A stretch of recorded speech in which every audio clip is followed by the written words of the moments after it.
But when I talk to atheists, I find that the one thing that they can't understand or can't accept for God is how, if we believe in an all good God, in a merciful God, that things like 6 million Jews being wiped out can happen, and exactly. a whole bunch of other genocides and atrocity. One person said, and I almost always get this, is I used to believe in God, but in her, I think it was her sister, had cancer and passed away at a very young age. And, or someone, it's someone who has some sort of challenge in their family, or they went through something. How could God let this happen? Welcome to Stories of Hope in Hard Times, the show that explores how people endure and even thrive in difficult times, all with God's help. I'm your host, Tamara K. Anderson. Join me on a journey to find inspiring stories of hope and wisdom learned in life's hardest moments. My next guest has spent his life balancing both work and faith. He is well known on Wall Street and was a founding member of Signature Bank in New York. He has spoken on many podcasts and even on TEDx and Google. He and his wife, Susan, are the parents of 4 children, and he is the author of Getting Our Groove Back, How to Energize American Jewry, and recently launched a new book, In Good Faith, Questioning Religion and Atheism. I'm pleased to present Scott Shay. Scott, are you ready to share your story of hope? I am. Thank you for having me today. Oh, it's a privilege. Well, let's kind of back up and talk a little bit about perhaps what got this entire story started, and that is your father. Yes. Why don't you tell me a little bit about his story and how it plays into your story? Sure. Well, my father was born in a town called Sveksna, Lithuania, which is probably about 60 miles outside of Vilna. And he grew up in what would be called a shtetl, if you've seen Fiddler on the Roof. Yes. And about 25% of the population was Jewish and 75% was Christian Lithuanian. And sometime the year after his bar mitzvah, the Nazis came in late June and rounded up all the Jews. And my father's father was murdered before the deportation. All of his aunts, his uncles, his brother, one brother was in Kovner. He was killed. He was murdered too. His cousins. And indeed, one cousin was away for the year working on a kibbutz in then Palestine. And she was the only person who survived. So my closest relative on my father's side is a second cousin once removed. That's how much of the family was wiped out. And so my father was deported to first slave labor. He worked in the Svetlin Heidelberg work camp. Then later, he was moved to another work camp, and then later he was moved to Auschwitz in 1943. And that would have been the end, except he was then put on a work duty group to Warsaw, where he was for quite a while, and then apparently cleaning up after the Warsaw Ghetto Uprising and the like. And then he went to Dachau, where he was liberated, and he was less than 70 pounds. He was something in the 60s of pounds. He was probably certainly no more than weeks, maybe days, maybe hours from death before his liberation. Yeah. My goodness. He was so fortunate, and certainly I am too, in that when he was liberated, so Auschwitz was liberated in January. Mm-hmm. And then Dachau wasn't liberated until late April, early May. So by then, the soldiers knew you couldn't just give people food, because what happened initially is that these emaciated inmates would be given food by, the army soldiers we were happy to give them whatever they had. It was out of Oh, generosity. They'd give them candy bars, whatever they had, and they would go into insulin shock and die. And they would, or their intestines would no longer be able to handle food. So by the time they got to Dachau, they knew you can't do that. And so my father was taken to a Allied hospital, and he was nursed back to health for the better part of a year. Wow. And then he was sent to a displaced persons camp because they clearly didn't want him back in Lithuania.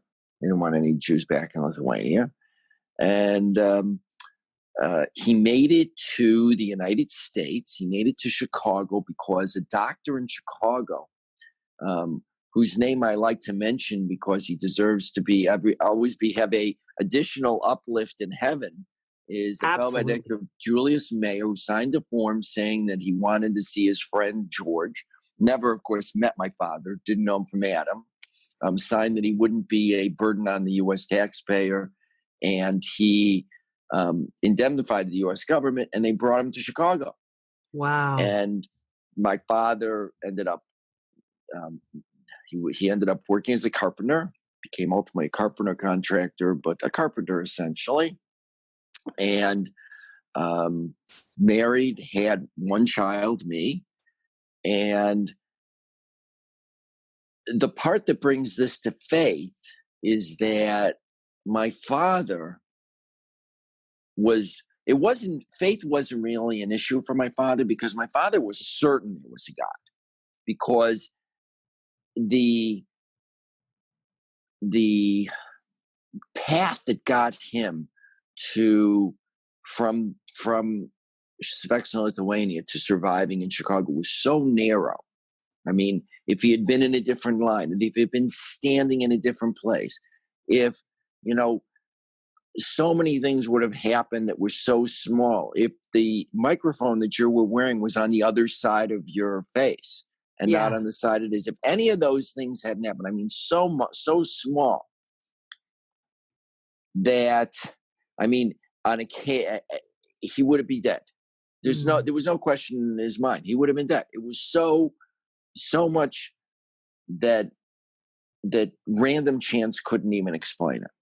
Mm-hmm. On the other hand, my father couldn't help, and I'm sure you can sympathize, your listeners can sympathize with being angry, because his father had been murdered before as a 14-ish-year-old child. His father had been murdered. His younger brother had been murdered, essentially within where he was. Everybody had been wiped out. His town had been wiped out. He was unwelcome to come back. So he was angry. Yeah. He was angry at God. And my father, it took me a long time to learn this, exactly what was going on, because my father would go to synagogue. And I relate a little bit to this in the book. I'm going into more detail here, obviously. Yes. But my father would go to synagogue, and I was always a little puzzled, because he would during the services, he would sort of talk to the people around him. When the rabbi gave his sermon, he would doze off. But he wanted to make sure that I went to synagogue, that I was bar mitzvah, went to Hebrew school, etc. Right. And it took me a long time to realize that it wasn't only him who was doing it, but some of his friends who were also survivors. And what they were really doing was giving God the silent treatment. Like, I know you're there. There's no question, but I can't talk to you. I can't talk to you after what happened to my family. So, I always had the feeling that, he knew what he was doing, and God knew what he was doing. Mm-hmm. And God understood. There's no question in my mind. God understood. God was present at Auschwitz. God was present at Dachau. So God knew what my father had gone through. And that was the central question I spent my life thinking about, which is, I wrote this book about questioning atheism and religion. And the fundamental thing is, and I talk about the Bible and the difficult parts of the Bible and what idolatry is in science and the historicity of the Bible. But when I talk to atheists, I find that the one thing that they can't understand or can't accept for God is how, if we believe in an all good God, in a merciful God, that things like 6 million Jews being wiped out can happen, and a whole bunch of other genocides and atrocities. It's not the only time that bad things happen. And frankly, when I go on book tour, the one thing that I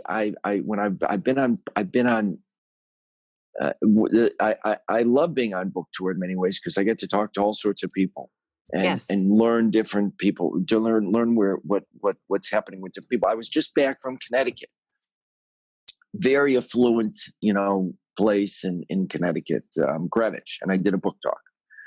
And one person said, and I almost always get this, is I used to believe in God, but in her, I think it was her sister, had cancer and passed away at a very young age.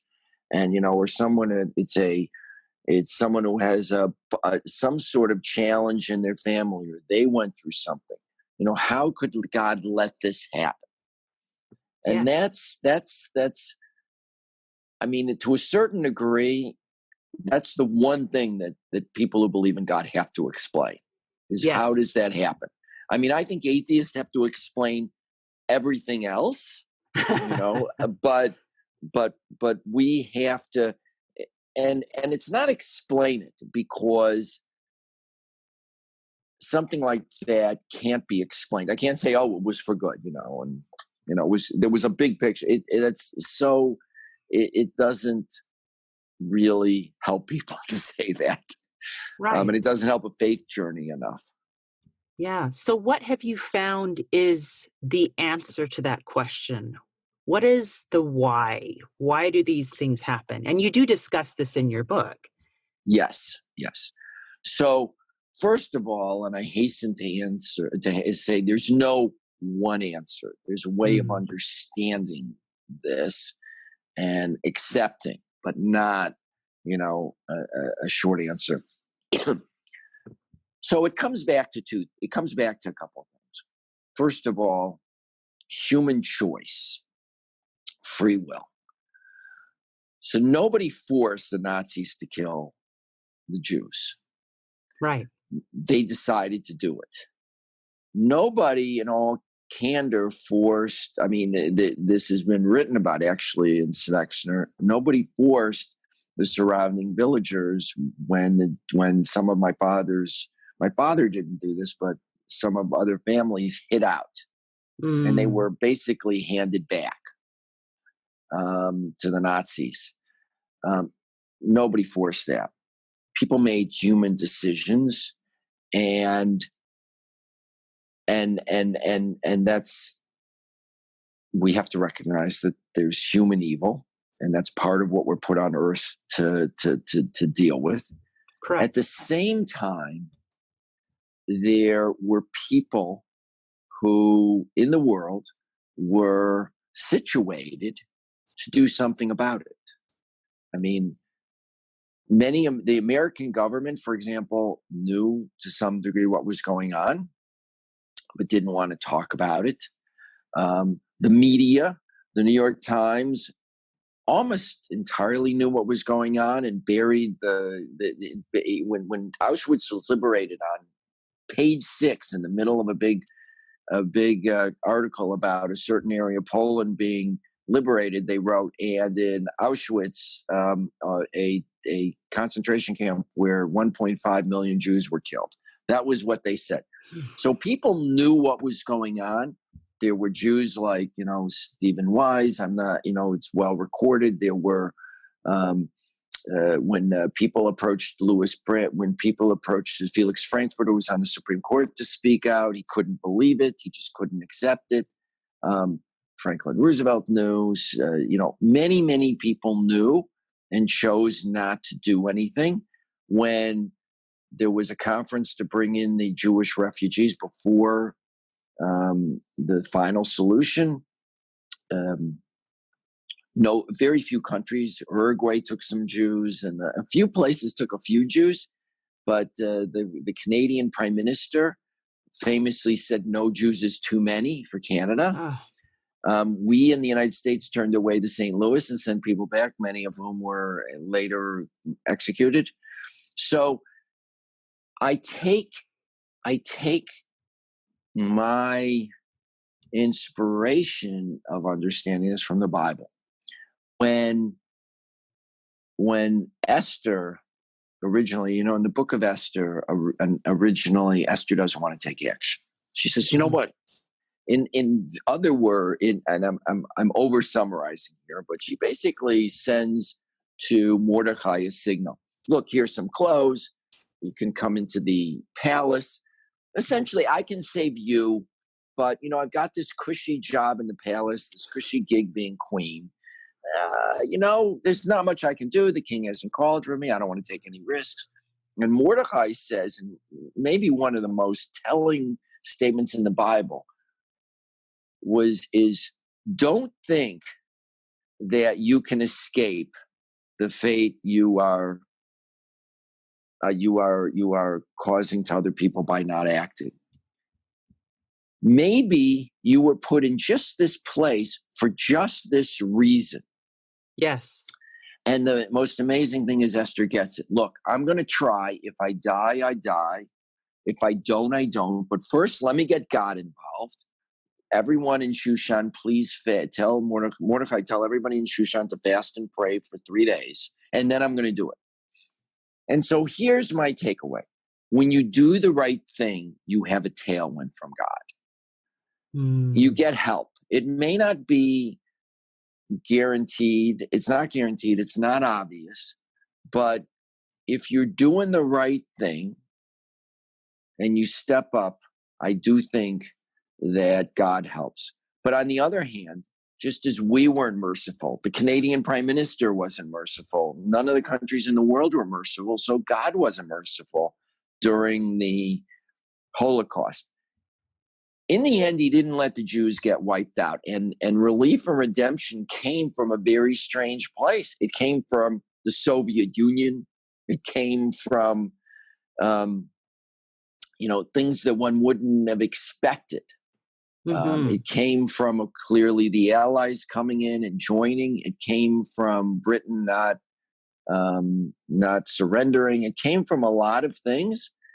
But had people done the right thing during the refugee conference in 1938, it might have been the no Jews were murdered. Right. It might have been the no Jews, or very few. And it might have been, and if people had courage, and frankly, in the UK and in the United States, and acted to restrain Hitler earlier, it may have been that there wouldn't have been 70 million people killed because of World War II. So we didn't have the courage that Judah did in stepping up. We didn't have the courage that Jonathan did. I mean, a whole host David did with Goliath. We didn't have that courage, and so human evil was allowed to unfold because God gives us free choice. On the other hand, so it's not a quote unquote answer. It's a way of thinking about the world and living your life in a way that you think things depend upon you. Yes. And that's the takeaway I have.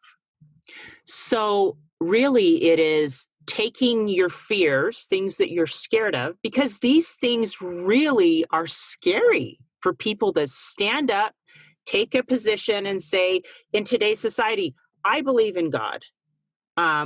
I'm going to do the right thing, even though it's not popular and people are going to criticize me for it. I'm going to do the right thing. So let me ask you this. This is a powerful lesson and rule. How have you been able to apply this in your own life? Well, that's an excellent question. And, I think that when I've had tough choices, I mean, literally in business or in ethics, I've thought about, Judas standing up to his brother Joseph, who he doesn't know is his brother. I've also thought, you can't always expect, there's not necessarily always moral desert. I mean, when Moses, saved the Israelite from being killed by the Egyptian overseer, what was his reward? He was sent to Midian for 40 years. He fled to Midian for 40 years, and he never knew he was coming back. Right. You have to do the right thing. You don't know how it's going to play out. On the other hand, he was situated by God for those 40 years to be ready. So when things were appropriate, he could be called upon. Yes. You don't know, and you can't expect the near-term consequences to be what you'd want them to be. But if you live your life right and you do stand up, then, as a believer, I believe that this is a very long story, not a short story. Yes. I mean, I think the courage that a Nelson Mandela had, or the courage that a Natan Sharansky had to serve to be incarcerated for decades. And yet they withstood that because they saw the long picture. They saw the arc of the universe bending toward justice, as Dr. Martin Luther King said so beautifully, that they were willing to view themselves. There's an expression in Hebrew, Eved Hashem, a servant of the Lord. If you think of yourself as, there's different ways to think of yourself. You can think of yourself as, I'm out for as much as I can do, and I want as much pleasure and benefit as I can get in this world. Or, in the end, I'm a servant of the Lord. And it's a hugely different way of thinking about the world. And it changes your answers to a variety of ethical dilemmas pretty starkly. Yes, it does, doesn't it? Now, you talk also in your book about the golden rule and how it's important to follow that as you deal with people and situations. And why don't you talk a little bit about that? And you also mention idolatry in your book and your definition of perhaps how it applies to us in modern day. So in my interpretation, it was kind of like you were talking about who you put first in your life and how you treat everybody else. So why don't you talk about those? Because those are really the commandments at their core. It's placing God first and treating others with compassion and knowing that they're children of God. So why don't you talk about how you discuss those in your book, In Good Faith? So first of all, thank you. You really hit the major themes of my book. And I think the most important thing that I like to leave people with is that, and it helps you understand, I've actually had people come back to me 6 months later and say, after I was at a book talk or after I saw them, and say, the definition of idolatry can change things so dramatically. So here's what idolatry is. The Bible came to overturn idolatry. Before the Bible, everything was idolatry.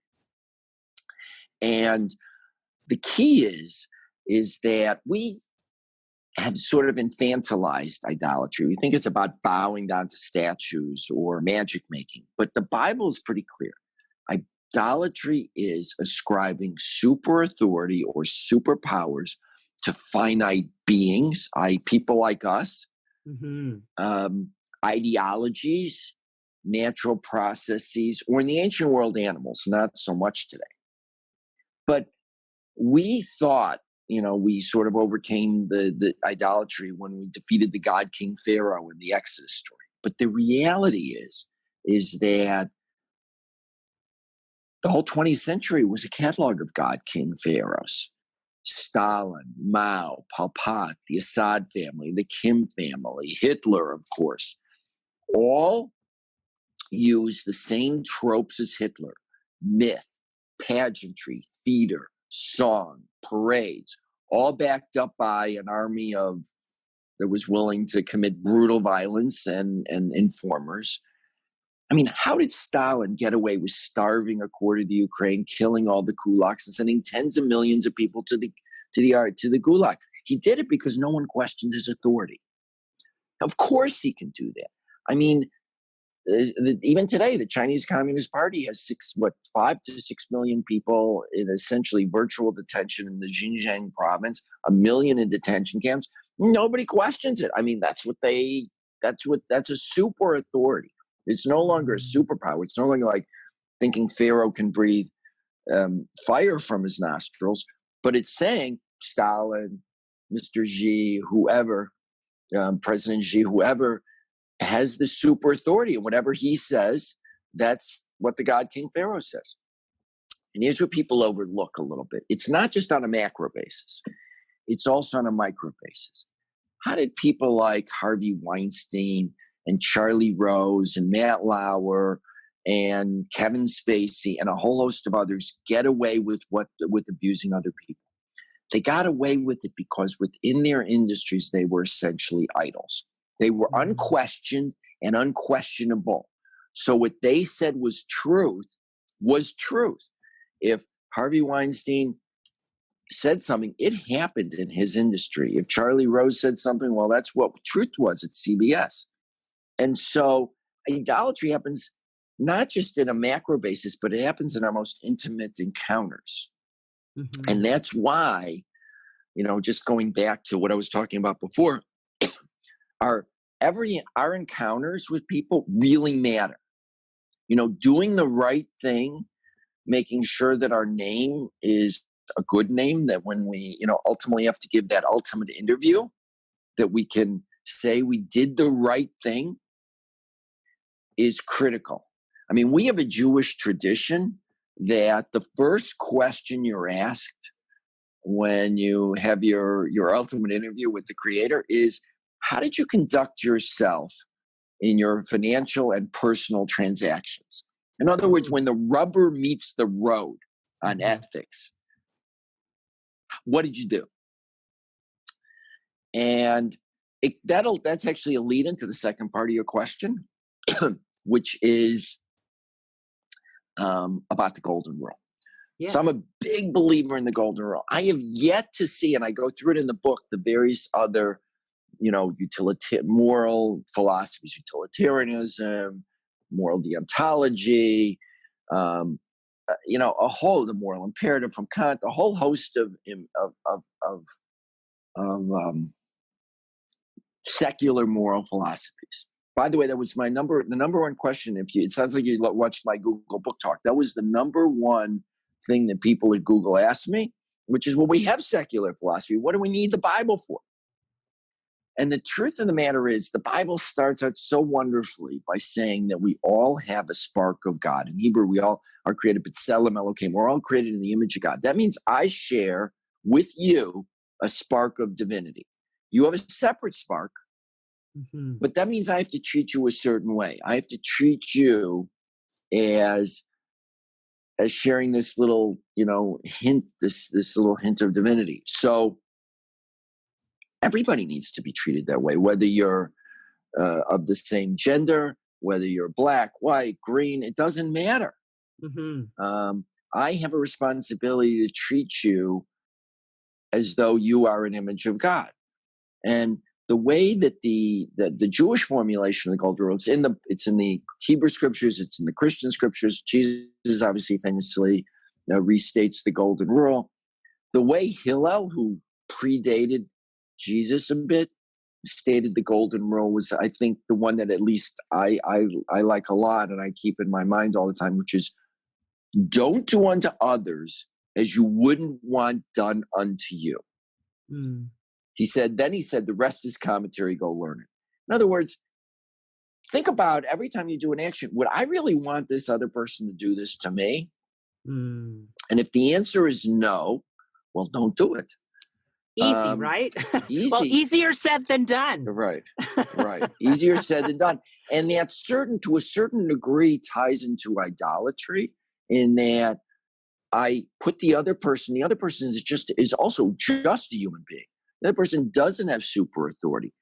What people turn themselves into idols do is they think that what's good for them is not necessarily equivalent to what's good for other people, that their will is advanced, is promoted above other people. Would Charlie Rose have wanted to do the things would he have wanted the things done to him that he did to other people? Would Stalin wanted to have been thrown into the gulag or starve? I think not. No. Yeah, you're right. But it's the golden rule. Had they just operated as the golden rule. Now, I understand leaders have to think about societies and greater issues, but it's a great place to start. Absolutely. You're absolutely correct. We are going to take a quick break, but when we get back, we're going to have Scott tell us about the one chapter in the Bible he thinks everyone should read and why he thinks everyone should read it. How many of you out there feel like your life is chaotic, crazy, and completely awful compared to the norm? What if I were to tell you that you are normal for you? I am so excited to announce that my book, Normal for Me by Tamara K. Anderson, is now available for purchase on Amazon. This book took me 10 years to write, and I share 20 years worth of lessons learned in my life detours, including being in a car accident and having 2 of my children diagnosed on the autism spectrum. In this book, I share the secrets of how I made it from despair to peace with God's help. I also include a bonus diagnosis survival guide at the very end of my Normal for Me book. The Diagnosis Survival Guide includes 12 tips to survive and thrive in tough times. Wouldn't you like to know what those are? So what are you waiting for? Grab your copy of Normal for Me today on Amazon. And we're back. I'm talking to Scott Shay about his father's amazing story of being a Holocaust survivor, which inspired him to answer some really tough questions about the existence of God and why hard things happen. Now, you mentioned in your book that if there was one chapter in the Bible that you would recommend that everybody read, it's Leviticus 19. Yes. Tell me why. Yeah, I think it plays into all of this. Yes, it absolutely does. Because Leviticus 19 is essentially, it is the chapter that restates the golden rule. It says, don't be dishonest with people, fair weights and measures, don't place a stumbling block before the blind, treat the widow and orphan and the underprivileged fairly. And the interesting thing is that it doesn't just say that. It doesn't just say fair weights and measures. It says, have fair weights and measures because I am the Lord your God. Don't lie or cheat anybody because I am the Lord your God. Treat the widow and orphan fairly because I am the Lord your God. Set up fair places of justice because I'm the Lord your God. Because here's the thing that I think chapter 19 is saying, which is that any time we have a personal encounter, it's not just you and me, but there's a third party, and that's God is present. And, I think to a certain degree, and I say this in the chapter, that you could say that's the invisible, not necessarily hand, but the eternal witness to every transaction. And if we think that way, well, our business transactions are going to be fair. Would if you were a decision maker at Boeing want to approve the shipment of the plane if you weren't willing to put yourself on that plane. Do unto others, don't do unto others you would want done unto yourself. That's actually, the question. And if you thought God was there and judging, well, should I really do this? That's what, and this translates back. I think if you do the right thing, you get a tailwind. And if you do the wrong thing, I think God is there too, seeing you didn't pass this test. Because to me, the thing that the Bible says to me in many places is that life consists of a lot of tests, and how you grapple with those tests is critical. And listening to your podcast, I know, that you face tests. Absolutely. And the way you react to them changes everything. And some of the conversations that you have, how people have reacted, change life. And, I think you're embodying that, and other people embody that. But also, frankly, there are other people, and, the Christian scriptures talk about people just walking by, walking by the wounded body of, the person on the street. And again, it doesn't matter. The Samaritan in that case was a marginalized person in society too, but treated other people with the golden rule. And I think that's what the Bible is. Everything's a test. Yes, I think you're absolutely right. It's beautiful that just the ethical principles alone of the Bible, if we simply applied them, would, I think, improve society dramatically. And I think that is at least another argument in the balance of is there a God or isn't there a God?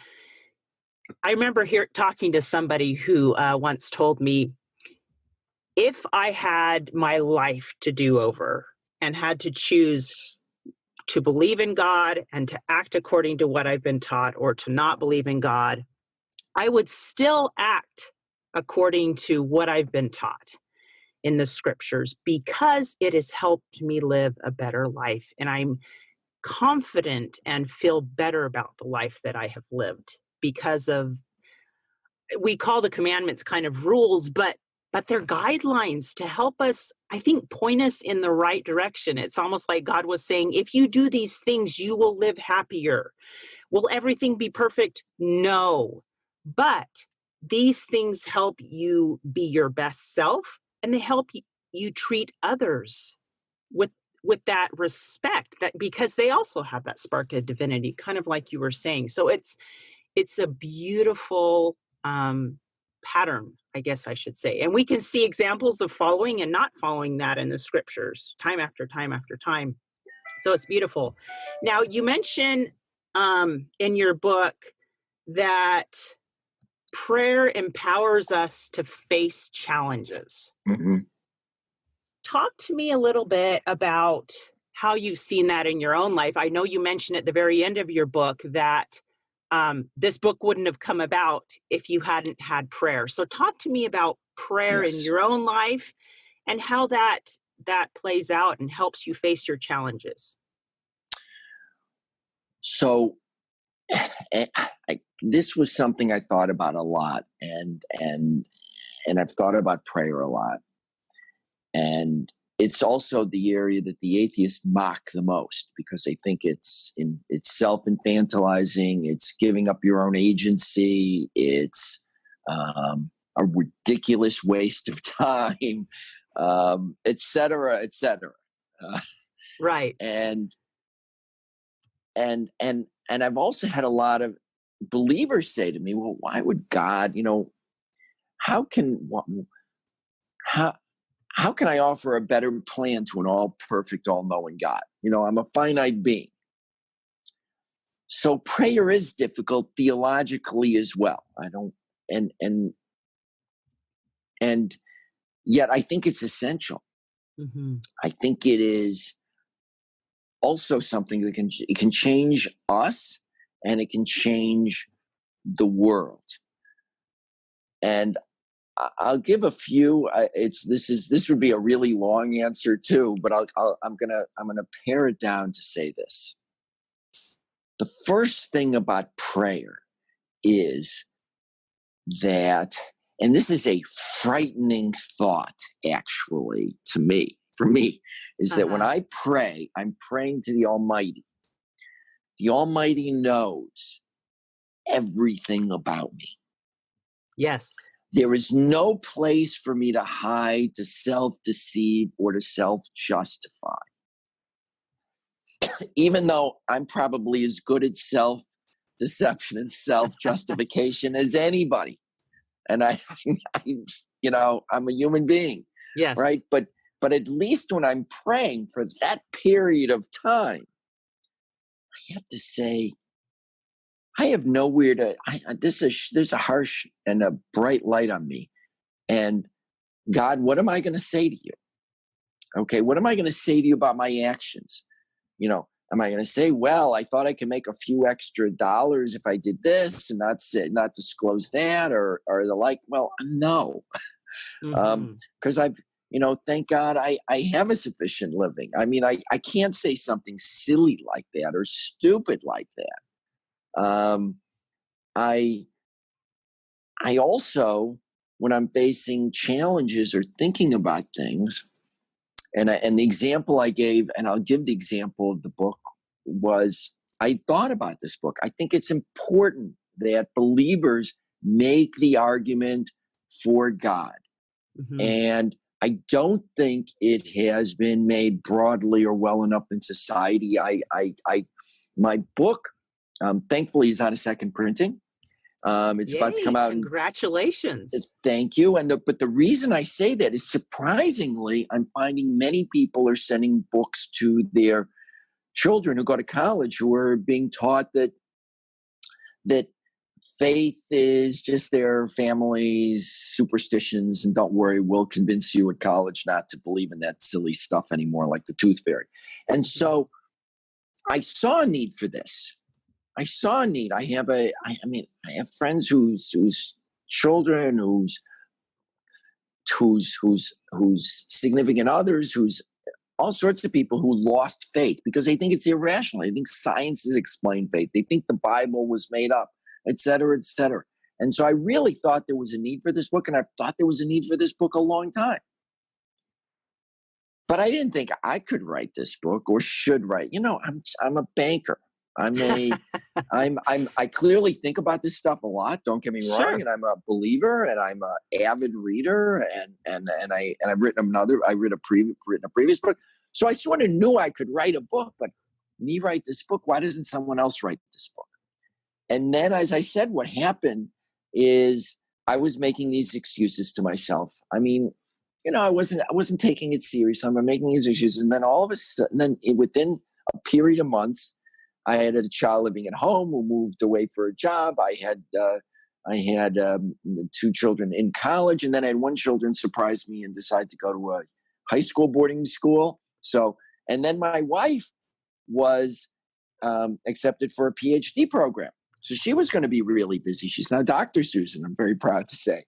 And awesome. All of a sudden I realized, wait a second, I'm going to have a fair amount of time if I want to make it happen.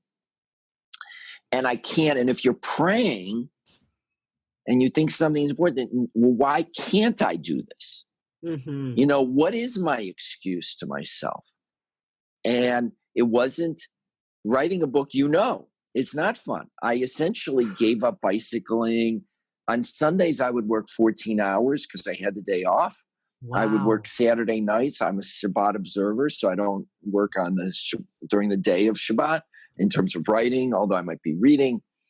And anytime I had 2 hours, I would start writing. And I'm the guy, sometimes have to travel internationally. There's always that annoying guy on the plane with the light on for the whole night flight. I'm going to confess now to all of your listeners, that was me. And I did that for 5 years. I mean, I was like really, I gave up, other than family, work, and I enjoy wine too, and a couple other things. I didn't do any really extracurriculars. And, but I wouldn't have done that without prayer. No way. No way I would have done that, because I forced me to face up to I would have frittered my time away, probably. I mean, I don't would have frittered my time. I would have done something reasonable, but I wouldn't have written a book. Let me put it that way. Right. The interesting thing is, I think when God gives us something like this and he puts that idea into our mind, that he's going to open that way for us to accomplish it. Now, that doesn't mean that it just automatically happens. Like you just mentioned, it involves a lot of sacrifice on your behalf too.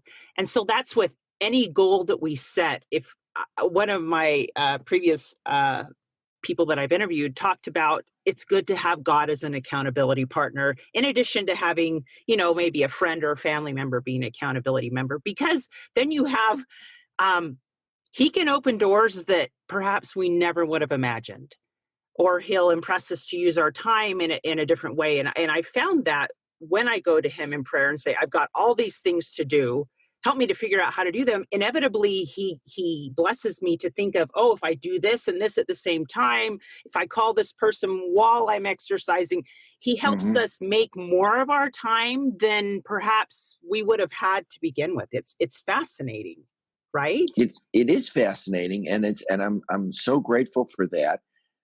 It's not that God, in my view, always makes things easy, because it takes our endeavoring. Yes. It's not that it's easy. And, I think sometimes God makes things harder, but for a reason.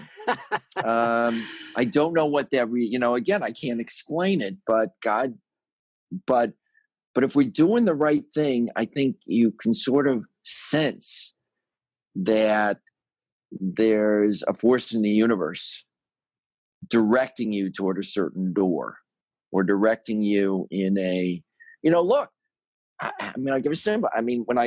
When I'm writing the book, as I was writing the book, I finally was going to publishers. Let me assure you, I was turned on by some of the best publishers in the United States, and I sent it around. I ultimately got 2 offers, which was great, but I got turned on, I don't know, certainly at least 10 times before I got 2 offers. It's not like, I'm praying and I prayed that a publisher would take the book.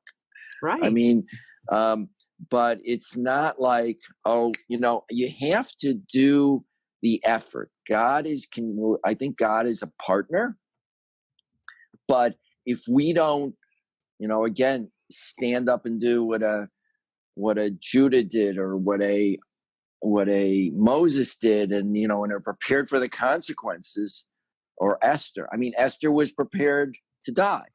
Moses was prepared to live the rest of his life in Midian, and Judah was prepared to be the vizier of Egypt's slave for his entire life and never see his family again. I mean, they were prepared for it not to go well. There aren't guarantees in this life. That's not the way it works. Yeah, no, that's very amazing. So I think what you're saying here, and I think it's good advice for anybody who is in a hard space and is praying for help, is don't give up. Don't give up. That don't give up. Perhaps God has closed all these doors, but down the hall and to the left, there's a window open. You just got to get there, right? Right. Don't stop walking. Yes. Don't stop talking for it. Don't stop working for it. Keep working. Keep working. You get turned down by 5 publishers, apply to 5 more. I mean, and that's a small thing compared to some of the life challenges, but you know what? Just in that, I'm praying for God, but I'm doing the work myself. I mean, somebody said it. You have to pray to God as though there's no one else, and you have to do the work as though God isn't going to give you help. You have to do both. And if you do the work, I think God's there. That's the irony. That's the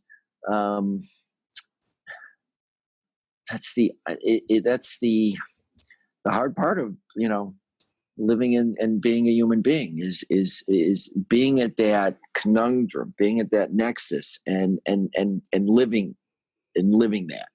Mm-hmm. And getting past it, knowing that just like it's dark every night, the sun does eventually rise. And Yes. so that's seasons of our life, right? So, well, Scott, our time's almost up, and Yep. you have been so generous in teaching us about your the amazing things, not only that you learned from your father, but that you've put down in your book. Tell us where we can find you and find your book before we sign off. Oh, great. Well, so my book is available on Amazon. It's available at quality bookstores as well. And it's also, a lot of people are listening to it on the audio version. I didn't, and the good news is I didn't read it. Somebody else did. So he's got a great voice. His name is Andrew Turtles, and he's great. And people love the audio version.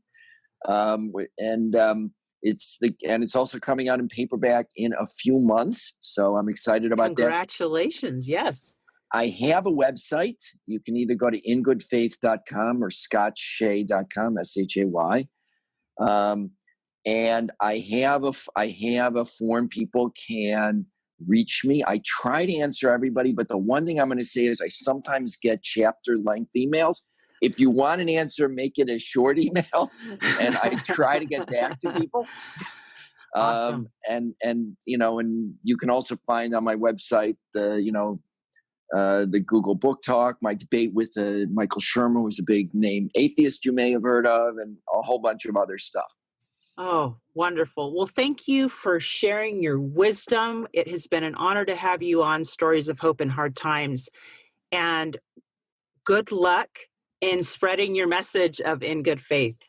Thank you. Thank you, and many blessings to you and to your family. Thank you. Hey, thanks so much for listening to today's show. I know that there are many of you out there that are going through a hard time, and I hope you found things that have been useful today as you listen to the podcast. If you would like to access the show notes from today's podcast, visit my website. It is storiesofhopepodcast.com. That is where you'll find favorite quotes from today's episode and shareable memes. And those are fun because you can share them with your friends on social media. You will also find the links mentioned throughout today's episode, so you don't have to remember what those were. And also all the tips that were shared. Sometimes tips are shared so much throughout an episode you forget. What were those great things? So go to the show notes, storiesofhopepodcast.com, to look up these fantastic resources. You know, if someone kept coming to mind during today's episode, perhaps that means that you should share this with them.